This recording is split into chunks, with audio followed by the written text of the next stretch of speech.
नमस्कार मित्रांनो, लग्नानंतर होईलच प्रेम या मालिकेच्या 18 डिसेंबरच्या भागामध्ये मित्रांनो आजचा भाग त्यांनी असं खूप धक्कादायक दाखवलेला आहे. कारण पार्थ तर स्वतःला खूप त्रास करून घेतो. तो अखेर म्हणतो की यामध्ये सगळ्यामध्ये माझीच चूक आहे. तो स्वतःला दोषी ठरवून रिकामा होतो.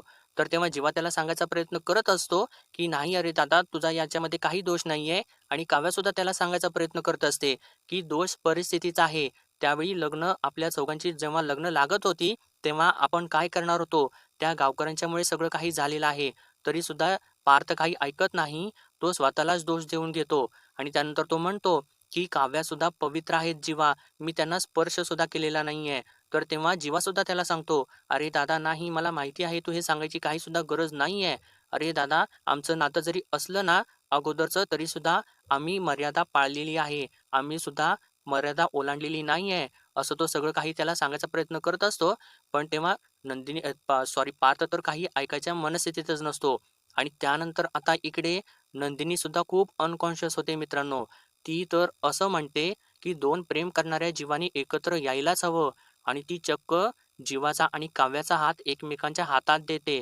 आणि त्यानंतर ती त्या दोघांचा हात हातामध्ये देऊन म्हणते, की "मी तुमच्या दोघांचं लग्न लावून देणार आणि तुम्हाला पूर्ण करणार."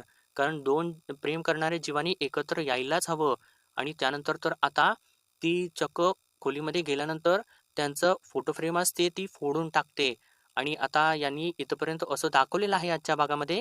तर चला मित्रांनो, आपण आजच्या भागाला सुरुवातीपासून बघूयात. मित्रांनो, आता इकडे नंदिनी तर बेशुद्ध पडलेली असते आणि तिला सर्वजण मिळून शुद्धीवरती आणायचा प्रयत्न करत असतात. इकडे मानिनी सुद्धा तिला शुद्धीवरती आणायचा प्रयत्न करत असते आणि धनंजय सुद्धा तिला शुद्धीवरती आणायचा प्रयत्न करत असतो. तर तेव्हा आपला जीवा तर खूप घाबरलेला असतो आणि तिला शुद्धीवरती आणायचा खूप प्रयत्न करत असतो. तर तेव्हा मानिनी म्हणते, "आपण डॉक्टरांना बोलवूयात का?" असं ती विक्रमला सुद्धा विचारते आणि परत ती नंदिनीला शुद्धीवरती आणायचा प्रयत्न करत असते. आणि इकडे मात्र हे पार्थ आणि काव्या तर एकदम शांतच असतात. तर इतक्यात आता नंदिनी शुद्धीवरती येते अखेर.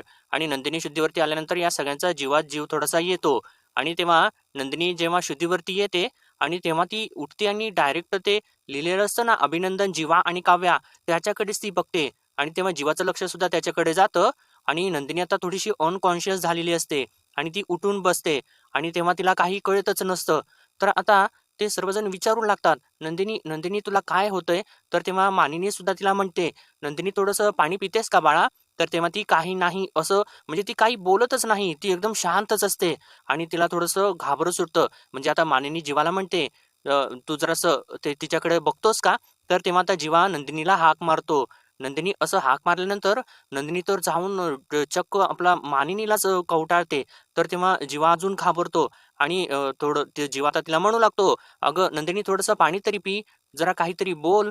तर तेव्हा आता विक्रम जीवाला म्हणतो, "अरे जीवा, तू हे काय करतोयस?" असं म्हणून तो त्याला उठवतो आणि त्याला म्हणतो, "तू अजिबात तिच्याशी बोलायला जाऊ नकोस. जरासुद्धा तिच्याशी बोलायला जाऊ नकोस." असं म्हटल्यानंतर आता मानिनी विक्रमला थांबवायचा प्रयत्न करते.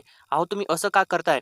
तर तेव्हा विक्रम तिला सुद्धा थांबवतो आणि जीवाला म्हणतो, "अरे जीवा, तू एकट्या नंदिनीची नाही, तर आमच्या सगळ्यांची आणि अख्ख्या घराची फसवणूक केलेली आहेस तू." आणि म्हणतो, "अरे हे काय आहे? कुठं रे? कुठं आम्ही कुठं कमी पडलो? म्हणून तू असं आणि तुम्ही आम्हाला सगळं सांगितलं का नाही?" असं तो बोलत असताना मानिनी परत विक्रमला म्हणते, "विक्रम प्लीज, तुम्ही काही बोलू नका प्लीज." तर तेव्हा आता विक्रम मानिनीला म्हणतो, "मानिनी, अगं तू काय काय सांगायचा प्रयत्न करतेस? अगं तुला हे जीवाचं आणि काव्याचं प्रकरण माहिती होतं का?" तर तेव्हा मानिनी त्याला नाही असं सांगते, पण तिला आता तो क्षण आठवतो, ज्यावेळेस ती काव्यासोबत बोलत असते, की "त्या मुलाला आत्ताच्या आत्ता तू माझ्यासमोर आणून उभा कर." तर तेव्हा काव्या म्हणता-म्हणता राहिलेली असते, "अहो, तो मुलगा म्हणजे तुमचाच दुसरा मुलगा आहे." तर आता विक्रम इकडे जीवाला म्हणतो, "अरे, आता मग काय करायचं? काय करायचं तुमच्या जोडीदारांनी काय करायचं? सांग ना मला." "अरे, आम्हाला नाही, तर अरे तू नंदिनीला जरी सांगितलं असतंस ना, तरी सुद्धा चाललं असतं. अरे, तू तर ना गुन्हेगार आहेस तिचा." असं त्यानं बोलल्यानंतर आता जीवाला तर खूप मोठा धक्का बसतो. पण आता इकडे मात्र पार्थ बोलू लागतो. म्हणतो, "गुन्हेगार सगळेच आहेत. सगळेच गुन्हेगार आहेत." असं त्यानं म्हटल्यानंतर आता सगळ्यांना काही कळेनासंच होतं. सर्वजण धक्क्याने आता पार्थकडे बघू लागतात आणि पार्थ सुद्धा अगदी नंदिनीसारखाच धक्क्यात गेलेला असतो आणि तो सुद्धा अनकॉन्शियसली बोलत असतो. तर तेव्हा आता काव्या जाऊन पार्थसमोर उभी राहते आणि त्याला म्हणते, "पार्थ तुम्ही असं का बोलताय?" तर तेव्हा पार्थ तिच्या एकदम समोर जातो आणि तिला म्हणतो, "कोण कुणाचा गुन्हेगार आहे? सांगा ना काव्या, कोण कुणाचा गुन्हेगार आहे?" आणि त्यानंतर तो म्हणतो, "काय काय गुन्हे ना, काय काय गुन्हे आहेत, कसं समजायचं?" असं तो बोलून आता एकदम परत अनकॉन्शियसलीच बोलू लागतो. म्हणतो, "प्रेम नसताना वटी सावित्रीची पूजा केली आणि याला गुन्हा म्हणायचं? का प्रेम नसताना हातात जळता दिवा घेतला याला प्रेम म्हणायचं? कशाला प्रेम म्हणायचं सांगा ना? आणि मी आटापिटा केला हा सुद्धा गुन्हाच आहे ना? प्रेम मिळवण्यासाठी आटापिटा केला हा सुद्धा गुन्हाच आहे. आणि असं दुसऱ्याशी लग्न करून लग्नानंतर होईलच प्रेम, हे असं बोलून सुद्धा हे म्हणणं सुद्धा गुन्हाच आहे. मग नेमकं गुन्हेगार आहे तरी कोण?" असं तो बोलून स्वतःला खूप त्रास करून घेत असतो. तर तेव्हा आता मानिनीला ती गोष्ट लक्षात आल्यानंतर मानिनी विक्रमला इशारा करते आणि म्हणते, "तुम्ही पार्थ जवळ जावा." तर तेव्हा विक्रम तिथे उभा राहूनच पार्थ असं म्हणतो आणि त्यानंतर तो आता त्याच्या जवळ सुद्धा येतो आणि त्याला म्हणतो, "अरे बाळा पार्थ." असं म्हणून तो त्याला सावरायचा प्रयत्न करू लागतो आणि त्याच्या खांद्यावरती हात ठेवतो. तर तेव्हा पार्थ त्याला म्हणतो, "नाही बाबा, गुन्हेगाराला तर शिक्षा व्हायलाच पाहिजे ना. गुन्हेगार आहे मी आणि मी काव्याचा गुन्हेगार आहे का काव्या माझ्या गुन्हेगार आहेत? कोण कोणाचं गुन्हेगार आहे?" असं तो एकदम अनकॉन्शियसली सगळं काही बोलत असतो आणि तेव्हा काव्या त्याला थांबवायचा प्रयत्न करत असते, म्हणजे त्याला सावरायचा प्रयत्न करत असते. ती म्हणते, पार्थ 1 मिनिट ऐका ना जरा. मी काय म्हणते एकदा ऐका माझं. मी तुम्हाला खूप वेळा सांगायचा प्रयत्न केला ना, मला माझ्या भूतकाळाबद्दल तुमच्यासोबत बोलायचं होतं, असं मी तुम्हाला म्हणाले होते ना?" तर तेव्हा पार्थ म्हणतो, "मग बरोबर आहे. मी तुमचा गुन्हेगार आहे." असं तो परत अनकॉन्शियसली बोलतो मित्रांनो. तर तेव्हा काव्या म्हणते, "नाही, नाही पार्थ मला असं बोलायचं नव्हतं तुमच्यासोबत. मी तुम्हाला सतत म्हणत होते ना पार्थ, की मला माझ्या भूतकाळाबद्दल तुम्हाला सांगायचं होतं."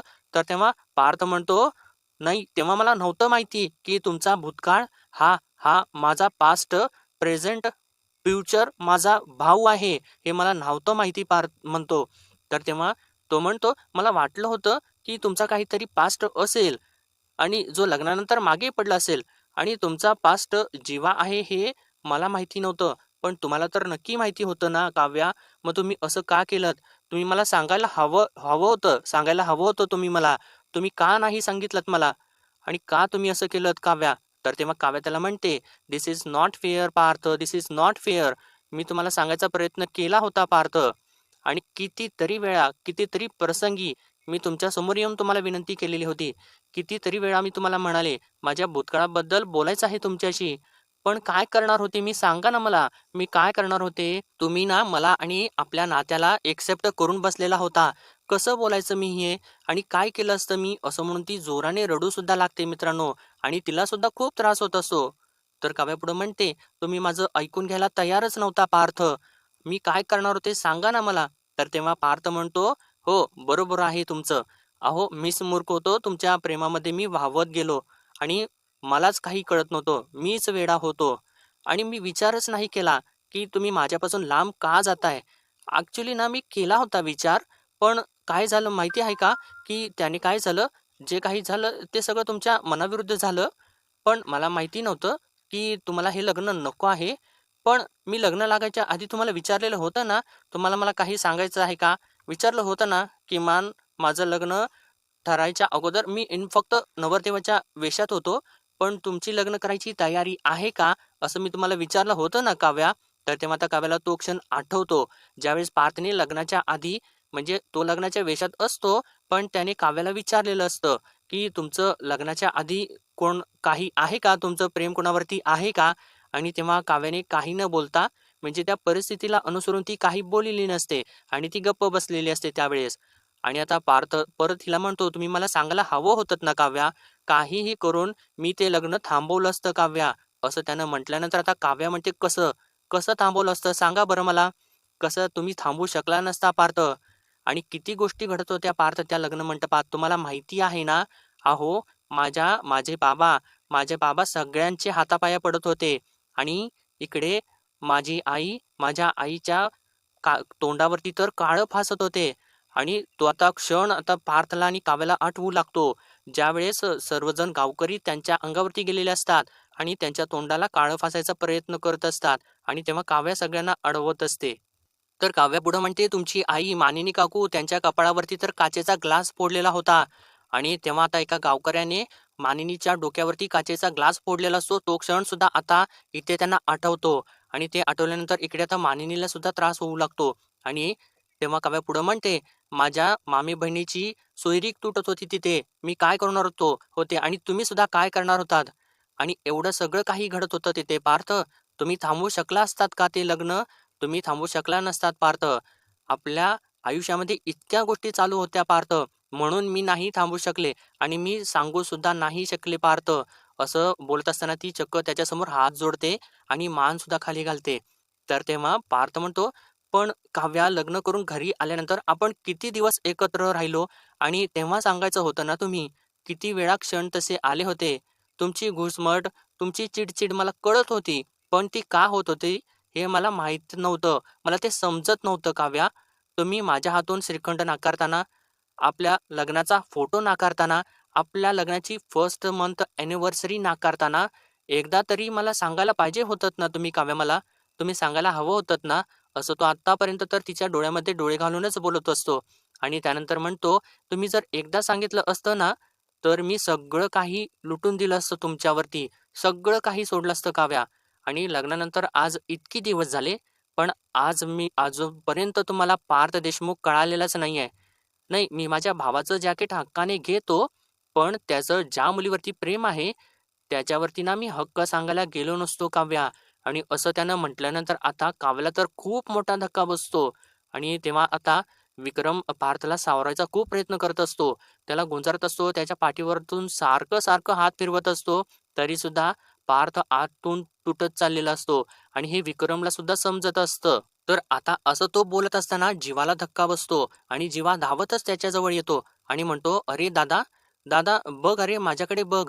असं तो म्हणत असताना पार्थ तर त्याच्याकडे तोंडच फिरवतो आणि त्याच्याकडे नुसता हात करतो. हात जोडलेला हात करतो आणि म्हणतो, "जीवा, अरे मला माफ कर. मी तुझा सुद्धा गुन्हेगार आहे अरे. मला माफ कर. खरंच माफ कर मला. आणि तुझं ज्या मुलीवरती प्रेम आहे ना, तर ते मी याची अरे मी असे कसं केलं? मला याची शिक्षा झालीच पाहिजे. मला मारा, मारा मला." असं म्हणून तो चक्क मित्रांनो स्वतःला मारून घेऊ लागतो. खूप जोरजोराने मारून घेऊ लागतो. तर तेव्हा आता विक्रम त्याला अडवतो. त्याचा हात पकडतो. तर जीवासुद्धा त्याचा हात पकडतो आणि म्हणतो, "अरे दादा, तू हे काय करतोयस? तू वेडा आहेस का? असं का करतोयस?" तर तेव्हा विक्रम त्याला खूप सावरतो आणि त्याला अडवून त्याच्या ताकदीने तो त्याला खाली बसवतो आणि "बास, बास पार्थ, बास." असं म्हणून त्याला खूप सावरतो आणि म्हणतो, "शांत हो, शांत हो बाळा, शांत हो." असं करून तो त्याला शांत करायचा प्रयत्न करतो. तर तेव्हा पार्थ आता उठतो, परत उठतो आणि म्हणतो, "आमचं लग्न झालं ना, तेव्हा जेव्हा तू तिथे नव्हतास, अरे मी तुला किती फोन करायचा प्रयत्न केला आणि बाबा सांगा ना तुम्ही त्याला. त्याला खूप प्रयत्न केला ना आपण फोन करायचा त्याला. सांगा ना, प्लीज सांगा ना तुम्ही." असं तो बोलत असताना तो आता रडू लागतो आणि तेव्हा विक्रम त्याला म्हणतो, "अरे बाळा, तू बस, बस खाली बस. अरे तू काही सांगायची गरजच नाहीये. काहीच त्याची जरूर नाहीये.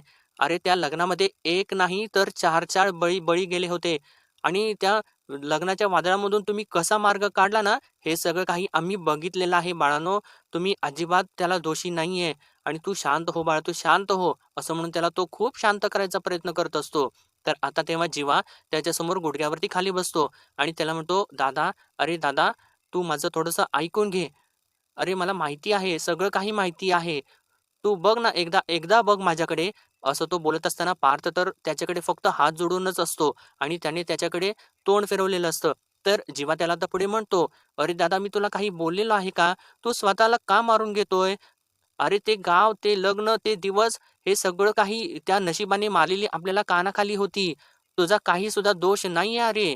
तू स्वतःला का त्रास करून घेतोयस?" तर तेव्हा पार्थ आता एकदम नंदिनीसारखाच अनकॉन्शियस होतो परत आणि म्हणतो, "दोष आहे, दोष आहे." असं तो सारखं-सारखं बोलू लागतो आणि तेव्हा तो थोडासा विक्रमपासून थोडासा बाजूला होतो आणि परत म्हणतो, "दोष आहे. माझ्या उघड्या डोळ्यांना दिसू शकलं नाही ते.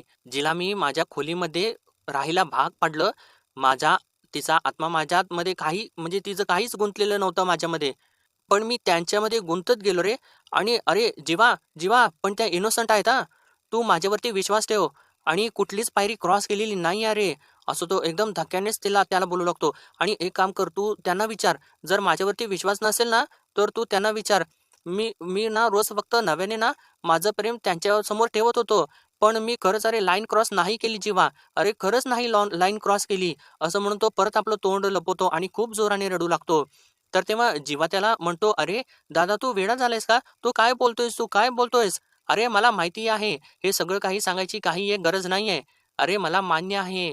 आम्ही सुद्धा ना असं म्हणून तो थोडंसं थांबतो आणि तेव्हा सर्वजण धक्क्याने त्याच्याकडेच बघत असतात. तर जेव्हा पुढे म्हणतो, "आमच्यामध्ये सुद्धा नातं होतं रे. आम्ही सुद्धा मनाने जोडलं गेलेलो होतो. पण आम्ही सुद्धा कधीही पायरी ओलांडलेली नाहीये दादा." अरे दादा, खरंच सांगतो मी आणि मी हवं तर ना देवासमोर उभा राहून शपथ घ्यायला तयार आहे. मी शपथ घ्यायला तयार आहे दादा. तर तेव्हा पार्थ म्हणतो, "अरे मी तर ना देवाकडे बघू सुद्धा शकत नाहीये आणि काव्याकडे सुद्धा बघू शकत नाहीये. ना आई-बाबांच्याकडे सुद्धा बघू शकत नाही, ना तुझ्याकडे सुद्धा बघू शकतो. अरे मी ना माझ्याच नजरेमधून उतरलेलो आहे." असं तो परत अनकॉन्शियसली बोलतो मित्रांनो. आणि इथे तर त्याला फार असा मोठा धक्का बसलेला असतो आणि तो पुरता आतून हललेला असतो आणि तो म्हणतो पुढे, "मला ना आता माझ्या खोलीकडे जरी बघितलं ना तर तिरस्कार येतोय, किळस येते मला. अरे पण मी लाईन क्रॉस केलेली नाहीये. पण मी माझ्या ना प्रेमाची लक्ष्मण रेषा त्यांच्यासमोर आखत राहिलो अरे. मी बाहेरच पडू नाही दिलं रे त्यांना.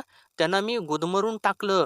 असं म्हटल्यानंतर आता इकडे काव्याला सुद्धा त्या गोष्टीचा त्रास होऊ लागतो आणि सर्वजण आता त्याच्याकडे धक्याने बघतच असतात. तर पार्थ पुढे म्हणतो, "त्या इतक्या गुदमरल्या, की त्यांना जे माझ्याबद्दल वाटायला हवं होतं ना, ते तुझ्याबद्दल वाटतंय हे त्या सांगूच शकल्या नाहीत अरे जीवा. मी तुझा गुन्हेगार आहे आणि अरे त्या ना माझ्या प्रेमाच्या ओझ्याखाली अशा भावना ना मी त्यांच्या सगळ्या काही दाबून टाकल्या रे. एकदम दाबून चिरडून टाकल्या भावना त्यांच्या आणि आमची रूम ना आता मला ना जेल जेल त्यांना जेल वाटत असणार आहे." आणि तो परत थोडंसं काव्याकडे बघतो आणि परत नजर खाली करून म्हणतो, "सॉरी, आमची रूम नाही, ती माझी रूम आहे, माझी रूम." असं म्हणून तो आता तिच्यासमोर सुद्धा हात जोडतो आणि परत आता विक्रम त्याला सावरू लागतो, त्याला शांत करू लागतो आणि आता काव्या मात्र तिला धक्का बसलेला असतो आणि ती सगळं काही परिस्थिती सावरायचा प्रयत्न करत असते आणि ती आता जाते, मानिनीकडे जाते, धावत जाते आणि तिला म्हणते, "मानिनी काकू, तुम्ही तरी काहीतरी बोला ना प्रार्थना." आणि ती तिच्यासमोर आता गुडघ्यावरती खाली बसते आणि एकदम शांत आवाजात तिला म्हणू लागते. ती म्हणते, "तुमच्या मैत्रिणींनी सुद्धा ना तुम्हाला सांगायचा प्रयत्न केलेला होता ना त्यावेळेस, पण तुम्हाला हे नव्हतं सांगितलं त्यांनी, की तुमचाच मुलगा तो दुसरा तुमचाच मुलगा आहे, की बाबा मी माझं ज्याच्यावरती प्रेम होतं, माझं ज्याच्यावरती जीव जडलेला होता, तो तुमचाच दुसरा मुलगा आहे. पण आता तुम्हाला कळलं असेल ना, की मी त्या मुलाचं नाव तुम्हाला का नाही सांगू शकले काकू?" असं म्हणून ती आता तिच्यासमोर सुद्धा रडू लागते आणि मान खाली घालते. तर मानिनी आता असलं एक वाक्य बोलते तिला, की तिला धक्काच बसतो. ती म्हणते, "काव्या, पण मला आता असं वाटतंय, की तू ना त्याचं नाव सांगायला हवं होतंस. पण आता ना तू नाव सांगितलं असतंस ना, तरीसुद्धा मी काय करू शकले असते मला नाही माहिती. कारण तोपर्यंत मला दिसायला लागलेलं होतं, की तुला ना पार्थ आवडायला लागलेला होता." आणि असं तिने म्हटल्यानंतर काव्या अजून जोराने रडू लागते. तर मानिनी पुढं म्हणते, "जीवा नंदिनीमध्ये गुंतत चाललेला आहे, हे मला दिसत होतं आणि त्यामुळे कदाचित ना मी काय केलं असतं माहिती नाही आणि बहुतेक तू मला जर सांगितलं असतंस ना, तरीसुद्धा मी कुणालाच कळू दिलं नसतं, असं मला वाटतंय." असं तिने म्हटल्यानंतर आता पार्थसुद्धा तिच्याकडे धक्क्याने बघतो आणि जीवासुद्धा तिच्याकडे धक्क्याने बघतो. म्हणजे तिचं ते वाक्य ऐकल्यानंतर त्या दोघांना सुद्धा धक्का बसतो. तर तेव्हा काव्या आता मानिनीला म्हणू लागते, मी नाही सांगू शकले कारण मला या घरातल्यांच्या चेहऱ्यावरचं आणि माझ्या नंदिनी ताईच्या चेहऱ्यावरचं हसू हिरावून घ्यायचं नव्हतं काकू. म्हणून मी नाही सांगू शकले आणि हे तुम्ही चांगलंच समजू शकता." आणि त्यानंतर आता ती नंदिनीकडे बघते. नंदिनी तर एकदम अनकॉन्शियसच झालेली असते. तर तेव्हा ती काव्या म्हणजे नंदिनीला म्हणते, "अगं ताई, ऐक ना, ऐक ना जरा माझं. अगं तुझं आणि जीवाचं नातं तुझ्या माझ्या नजरेसमोर बहरत होतं तुमच्या दोघांचं नातं. म्हणून मी नाही काही बोलले. आणि जेव्हा ना तुझेच आहेत, ते तुझेच राहणार आणि डेस्टिनीने तुम्हाला एकत्र आणलेले आहेत आणि ते तुझेच आहेत ताई आणि ते कायम तुझेच राहणार आहेत. मी त्याच्यामध्ये कधीही येणार नाही आणि तू जे आता काही बघितलेलं आहेस ना, प्लीज ते विसरून जा ताई आणि ऐक ना ताई माझं खरंच. अगं ताई बोल ना तू, जरा बोल ना, तुझ्या काव्याशी बोल ना." असं ती म्हणत असताना ती नंदिनी तर एकदम धक्क्यातच गेल्यासारखी असते. म्हणजे ती खूप अनकॉन्शियस असते आणि त्या अनकॉन्शियसनेसमध्येच ती एकदम आता बोलू लागते. म्हणते, "2 जीवांनी, 2 प्रेम करणाऱ्या जीवांनी एकत्र यायलाच पाहिजे." आणि असं ती एकदम वाक्य बोलून जाते. पण असं बोलत असताना ती अजून सुद्धा अनकॉन्शियसच असते आणि तेव्हा ती असं बोलल्यानंतर सगळ्यांना धक्का बसतो आणि सर्वजणच धक्क्याने तिच्याकडे बघू लागतात. तर तेव्हा काव्या आता तिला म्हणू लागते, "अगं ताई, तुला काय होतंय? तू काय बोलतेस हे? असं का करतेस ताई तू?" तर तेव्हा नंदिनी परत तेच वाक्य बोलते. म्हणते, "2 प्रेम करणाऱ्या जीवांनी एकत्र यायलाच हवं आणि असं आता तिने म्हटल्यानंतर हे सर्वजणच आता तिच्याकडे बघू लागतात आणि इकडे आता हे पार्थ सुद्धा तिच्याकडे बघू लागतो आणि जीवा सुद्धा तिच्याकडे बघू लागतो. तर तेव्हा आता मानिनी नंदिनीला सावरायचा प्रयत्न करू लागते. म्हणते, "नंदिनी तू जरासं शांत हो. जरा शांत होतेस का तू? बाळा तुला काय होतंय?"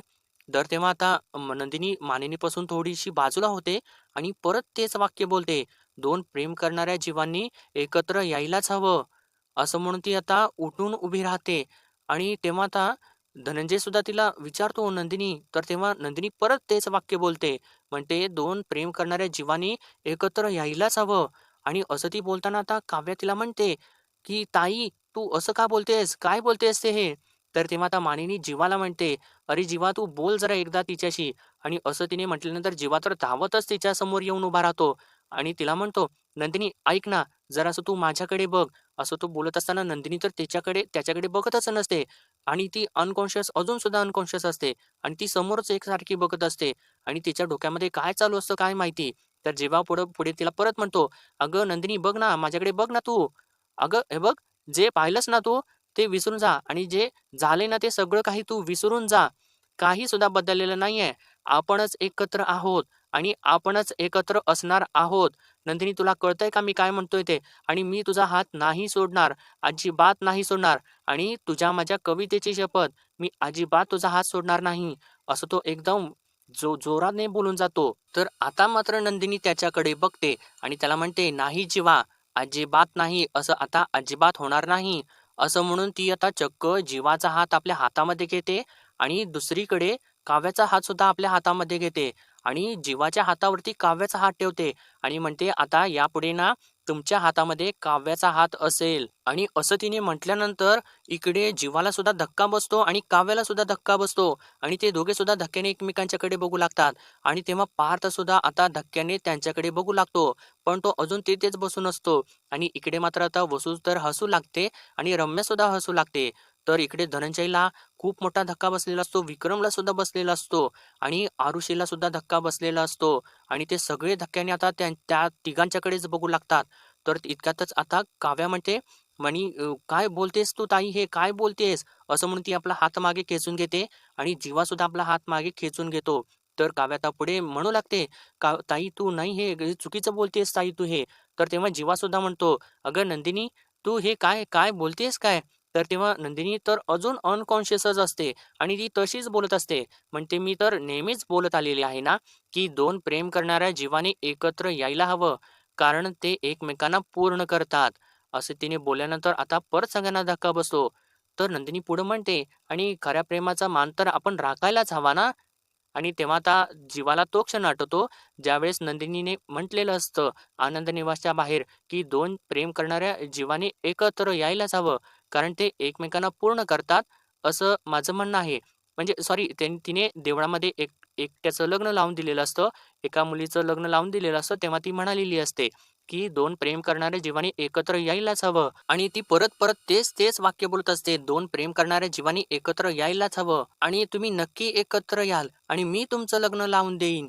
असं ती परत बोलल्यानंतर आता या सगळ्यांना परत धक्का बसतो आणि सर्वजण परत धक्क्याने त्या तिच्याकडेच बघत असतात आणि इकडे जीवा तर मोठे डोळे करून काव्याकडे बघत असतो आणि नंदिनीकडे सुद्धा बघत असतो. तर इतक्यातच आता इकडे विक्रम एकदम धावत आता स्टेजवरती येतो आणि नंदिनीला म्हणतो, "अगं नंदिनी, नाही, नाही, तू हे काय, काय बोलतेस काय तू?" तर तेव्हा नंदिनी म्हणते, "आई, बाबा, मी जे बोलते ना ते व्यवस्थितच बोलते. आपण ना झालेली चूक सुधारूयात. आपण या दोघांचं लग्न लावून देऊयात."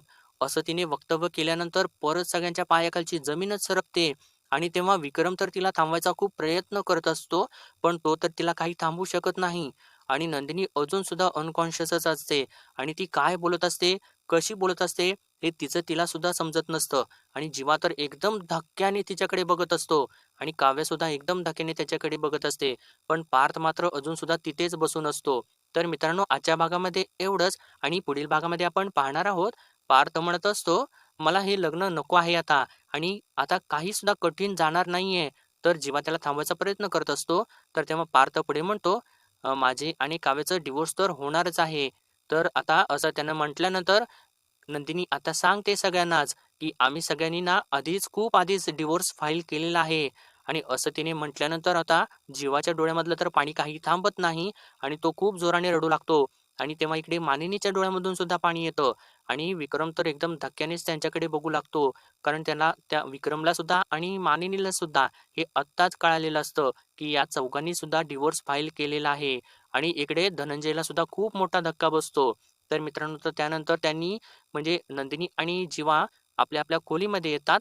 तर तेव्हा नंदिनी खूप रागाला आलेली असते आणि जीवा तिला सावरायचा प्रयत्न करत असतो आणि तिला तिच्यासमोर हात जोडतो आणि तिला म्हणतो, "नंदिनी, तू माझ्या आयुष्याचं अंतिम सत्य आहेस." तर तेव्हा नंदिनीच्या हातामध्ये त्यांच्या लग्नाच्या फोटो फ्रेम असते आणि ती फोटो फ्रेम नंदिनी जोराने आपटून फोडून टाकते आणि म्हणते, "हे ना आपल्या आयुष्याचं अंतिम सत्य आहे." आणि असं तिने म्हटल्यानंतर जीवाला तर खूप मोठा धक्का बसतो आणि तो डोळे मोठे करूनच तिच्याकडे बघू लागतो. तर मित्रांनो, आजच्या भागामध्ये त्यांनी हे सगळं काही असं दाखवलेलं आहे आणि खूप धक्कादायक भाग भाग त्यांनी आज दाखवलेला आहे आणि पुढे काय होईल हे तर आपण बघूयात. तोपर्यंत आपल्या व्हिडिओला लाईक, शेअर आणि सबस्क्राईब नक्कीच करा.